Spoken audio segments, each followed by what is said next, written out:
the gridirons around Michiana. This is 16 Sports Extra. Welcome into 16 Sports Extra, the podcast. I'm Jackson Neill. That's Sabrina Hoover.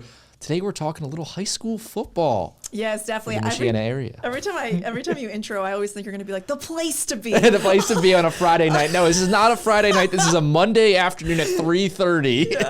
No, still the place to be, Still guys. the place to be, though. I mean, Monday afternoon at 3:30, not much going on. So Let's talk some high school football. And Sabrina, we had a pretty big week of games this past week. We did. Our big game of the week was last Friday, Concord versus Mishawaka. I mean, you talk about two just heavyweight teams going head to head. Concord coming in undefeated. Mishawaka coming off that big loss to Penn last week. Obviously, they had a little bit of a chip on their shoulder going into this game. But I mean, you talk about this game back and forth. Mishawaka, I think their first drive ended in a field goal. Concord just scored that touchdown early to take the lead. Then it was back and forth, of course. Landon Snyder, we saw a lot of him. We saw a lot of Caden O'Neill. Caden O'Neill rushed for 280 yards. Landon Snyder scored 4 touchdowns in that win. And guys, I do want to point out, this came down to the defense. This was Mishawaka's time to shine on defense. And Keith Kinder talked about that after the game, how proud he was of this defense. I mean, you talk about them going, it was a 4th and 3 for Concord with trailing by 4. They convert the 4th and 3. The next 4th down is a 4th and 6. Didn't convert. Defense comes up big. Keith Kinder after the game, I mean, he was so excited. I think we have that soundbite of him after. Hey, you want to get that soundbite? Yeah, let's hear it. We got 3 stops in the second half and didn't get one in the first, right? They went 3 for 3 in the first half. And here's the best part, Sabrina. They converted a 4th and 3 on a 35-yard pass, and we still got a 4th down stop in the red zone. I'm incredibly proud of our kids and our program. They're impossible to defend. You have to guess, you have to gamble, and sometimes you hope you guess right, and sometimes you don't. But I love our group. I love this program. I'm just really proud of it. The shout out from Keith Kinder. Sabrina, how you feeling after that? I know, right, guys? I know, right? Paparazzi. But no, Mishawaka won that game 38-34. I mean, that was just such a battle. I mean, it was huge for them. I'm just surprised. You're right, though. It did come down to the defense there at the end, but usually a 38-34 game, you're not saying, oh, the defense is really what's going on with that. But it definitely came down to it at the end. It's just, you're right, a huge win there for Mishawaka. We came into this season thinking Mishawaka, I mean, if you look at the rankings, maybe the best team in this area, the team with the best chance to go on a run to the state championship. Concord, we know all about that program. I mean, last year going undefeated in the regular season, winning the NLC. Then this year looking like they're doing the same thing again, coming out especially with that win over Elkhart. But Mishawaka getting this win, I think, is such important for their program, especially coming off that Penn loss, where they were ahead and then Penn comes back at the end. And it just felt like this was maybe a crossroads moment in the season where, okay, you lose the game to your rival in a fashion you don't really want. The season's not over, though. Yeah, exactly. In fact, it was just week 2. You can still go on to accomplish everything and more that you would ever hope for in this season. But a loss like that sometimes does take a little while to bounce back. When it comes to this Mishawaka program, though, Keith Kinder has them rolling at a way where, okay, you get rid of that game, you move on. And right now that has them tied with several other teams at 1-0 in the conference. Some of the other big results there, Northwood blowing out Wawasee. We had Plymouth beating Northridge, a close game. This Plymouth program, it feels like in the past 2 seasons, it's kind of making a little bit of a turn, right? Yeah, no, I agree, definitely. And I hate to compare. I hate to go back to Mishawaka real quick, but I hate to compare them to Notre Dame. But so I'm not going handling success. 12 guaranteed opportunities, Sabrina. Right. I don't want to sound like Marcus Freeman right here. 12 games today. but like to have that loss against Penn, which we've seen how Penn is. I mean, they're undefeated right now, so they lost to a very, very good team. I mean, that game was also good as well. But like at the end of the day, that loss is going to make this team better, and I feel like that's what Keith Kinder was talking about in that interview, like how much growth he's seen from this defense from week 1 to week 2, and then also that game. And I mean, even though you have a junior running back, junior quarterback, you would think, oh, maybe they don't have the experience. Well, remember, they played all last year as sophomores. Exactly. So it's like they understand, okay, week to week, bounce back, get a win. Remember last year, this game between Concord and Mishawaka was such a close one down to the wire. Concord won that game, so now they're able to point. Yeah. Yes, so now they're able to reverse course. So Mishawaka kind of gets their season back into the type of track they were hoping for. The other big result, Warsaw blowing out Goshen 37-7. So right now in the NLC, We got a lot of the usual suspects, the Mishawaka's, the Northwoods, the Warsaws. They're at the top, starting off 1-0 in that conference. Yep. But like, I think both of us agree Mishawaka looks like the team to beat in that conference. 100%. Yeah, no, exactly. That resilience that they showed on Friday night is something that we've seen from this Mishawaka group before, but I think it adds more weight to it, knowing how they bounced back from that loss against Penn. And especially, they had 2 back-to-back, opponents. Penn, and then you got Concord at home. So, like, those aren't easy games. So, like, the fact that they could bounce back against Concord in a game that was so back and forth, I mean, it was down to the wire. So, yeah, big win for them. It's just always funny to me, too, just think about high school football, a team that runs a triple option get in a shootout like that. It's just, that's what I love about high school football. I know, that's funny. Let's go over to the NIC, where we had some other big results this week. One of the bigger ones, we kind of talked about Penn a little bit, beating Mishawaka last week. Well, they beat South Bend Riley by a lot. Oh, wrong video. That's okay. Don't have a just third. The empty chair. You don't have a third person here today, so we'll get that figured out. But basically, they were able to beat South Bend Riley in a blowout game. Their offense looks incredible. Yeah, no, I'm excited. I'm actually going to talk to Penn today, talking about just what this means to be undefeated right now at this point in the season. I mean, you talk about Pete Reardon, second year as head coach here. Last year was a little up and down, his first year head coach, a lot to learn, even though he's been on the staff for a very long time. But I think that shows a lot about this Penn program, is that, no matter what's going to happen, they're going to fight to the very end. And I think they're going to show a lot of people what this team is going to be made of, just coming up in different games. And I mean, 3-0 right now, which you think about for Penn, I mean, this is a program that's one of the best in the area, obviously, one of the best historically in the state, even. How many 3 head coaches over the course of 50 years or whatever? Yeah, isn't that crazy? But it's 2025. This is the first time they're 3-0 since 2016. Yep. That just shows the type of schedule this team plays. I mean, whether it's been like Valparaiso, Mishawaka right off the bat, now a team like South Bend Riley, who I know they're able to beat by a lot, but still has a lot of talent on that roster. They were 2-0 coming into this game. Really, really impressive stuff from Penn.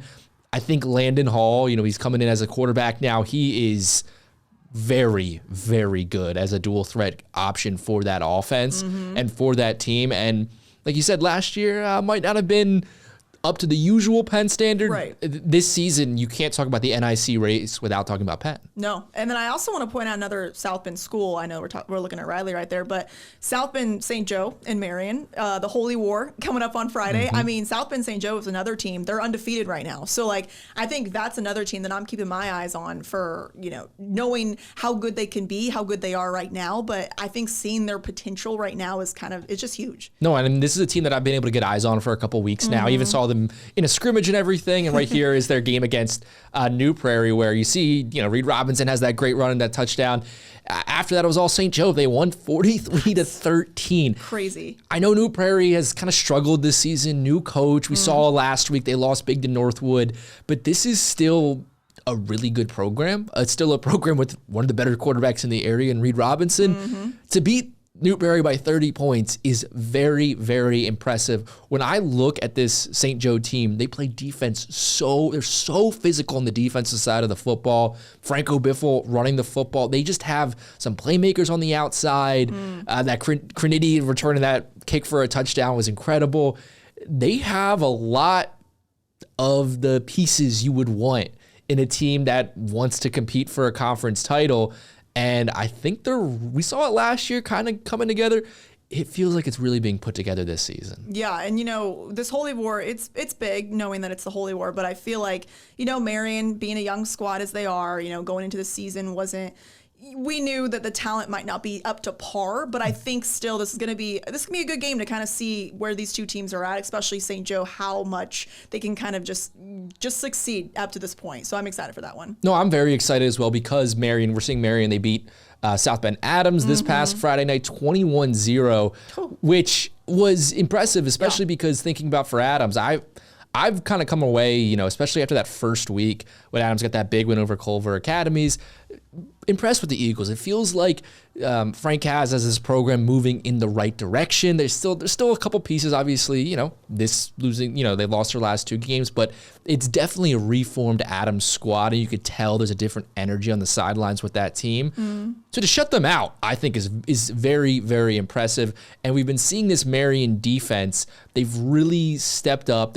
Last week they won 21-14 over Culver Academies. It's like Marion they're not going to put up 55 points, and that's how they're going to beat you. They're going to run the ball on the ground, control the game, and have their defense beat you. And that's why I'm so excited to see this St. Joe Marion game coming up on Friday night, because we've seen St. Joe just explode for points. 36 in week 1, 26 last week, and then 43 this past Friday night. This is an offense that when they get going can put up a lot of points.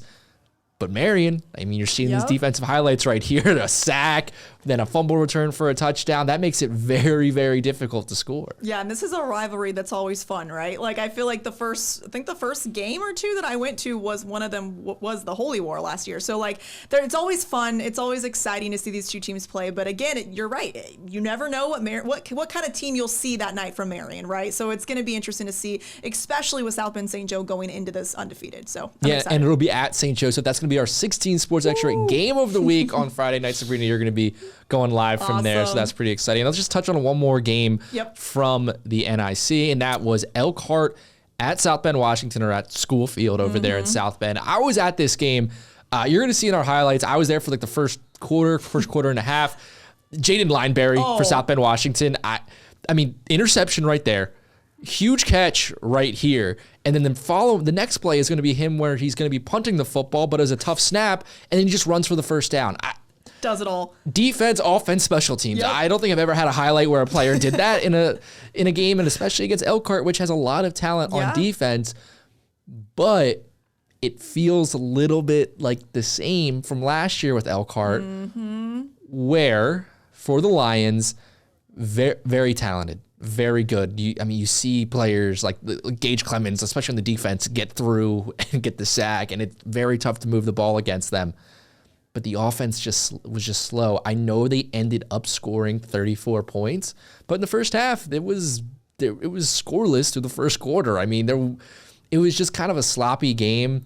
And for Elkhart, I think going forward, the big thing for them is, can they just fine-tune their offense? If they can do that, they'll be tough to beat, but they were able to have time against Washington to put up that type of score, but against other teams like Penn, we know how Penn plays, and if you're going to play against Penn, you need to be putting up points, because Landon Hall will start the game off throwing. Yeah, and I think that's the biggest thing too about Elkhart, and kind of makes me a little bit worried too with this Elkhart team is, and I think right now, okay, maybe it's okay for right now because we're not week 5, week 6, but we're getting to the point where you got to put these pieces together, right? The offense might be on point one night, defense might be terrible. Offense might be terrible, defense might be great. So it's like, let's put these pieces together now, and before obviously it gets to these games that are important. And you're right, we've seen that from Elkhart last year as well. Maybe losing a game where they just beat themselves, and it's like so many penalties and so many just different plays like that defensively, where it's like you're scratching your head like, I thought this team was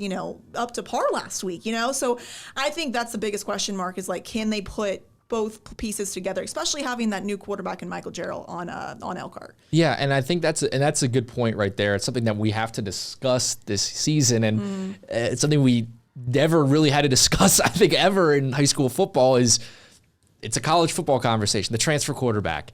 What we know from college, which obviously is very different than high school, but we know from college is it is tough for these transfer QBs in their first season under a new offense, getting adjusted. Think about last year, Riley Leonard with Notre Dame, where early on, there was that Northern Illinois loss.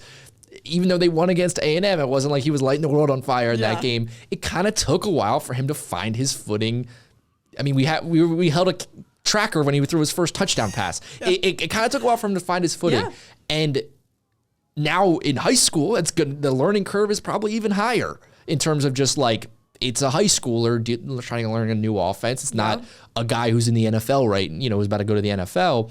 So it's going to be something to monitor for this Elkhart program. I think just for high school football in general is, how long does it take for a transfer QB to really gel with an offense? I mean, on the flip side, we're talking about Penn, Landon Hall. He seems like he's been able to get up to speed. Might just be a case-by-case issue, but it is very, very strange to be talking about transfers. And if we're going to talk about transfers in Elkhart, Tayshawn Bardo, since his waiver was not accepted, he's going to now, I think it's week 5, should be back playing. I think he has to miss the first 30 days of the season. So it should be, I think, week 5 which is coming up. So that's coming up. So that'll, I mean, I think Gerald looked like a different quarterback when you have a target like that on the field. That's a great point. So I think that's pretty obvious. So we'll see there, but it is just very weird to be talking about the impact of transfers, and we're talking about high school football. Yeah, definitely. No, it feels wrong, right? But I totally agree with everything that you said. Like Micah Gerald, we saw some big bursts of him offensively. At least I did in that game against Concord in week 1,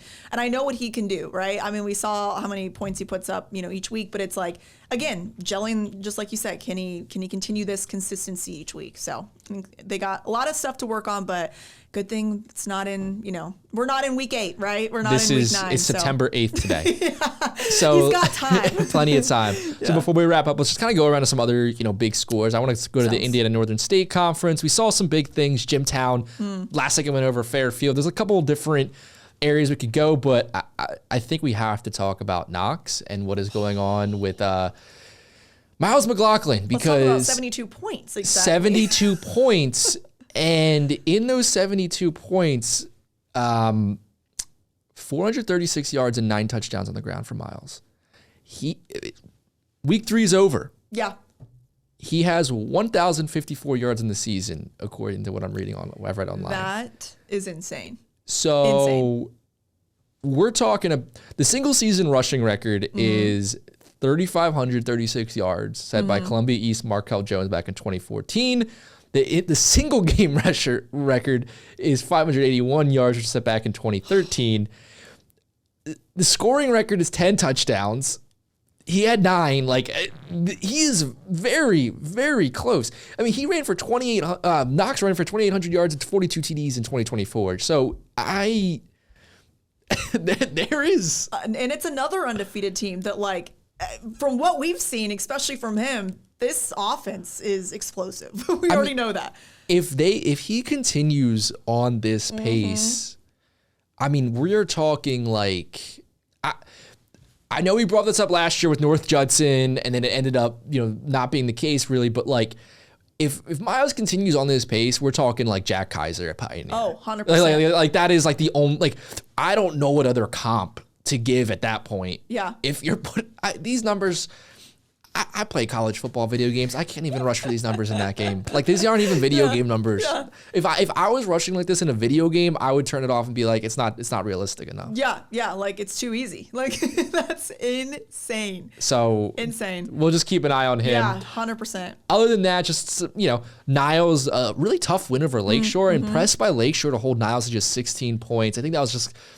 They got so up for that first game against St. Joseph. It could have been a little bit of a trap game. Yep. Still able to come away with the win. And then the other big result I want to talk about from Michigan, just real quick, Edwardsburg 40-37 over St. Joseph.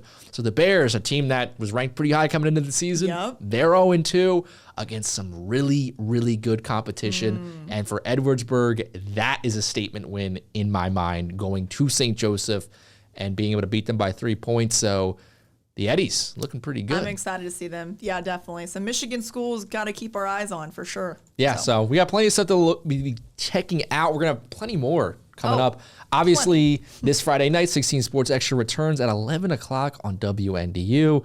Also got Notre Dame game day on Saturday morning at 9:30 a.m., bright and early, because they have their first home game of the year. Top 20 matchup. It's going to be a fun one. Hopefully Marcus Freeman does well in this home opener. The We'll record's a little shabby. Yeah, we'll have more on that Saturday more morning. On that. That's a tease right there. But Sabrina, thank you so much. Thank you so much for watching, everyone. This has been the 16 Sports Extra podcast.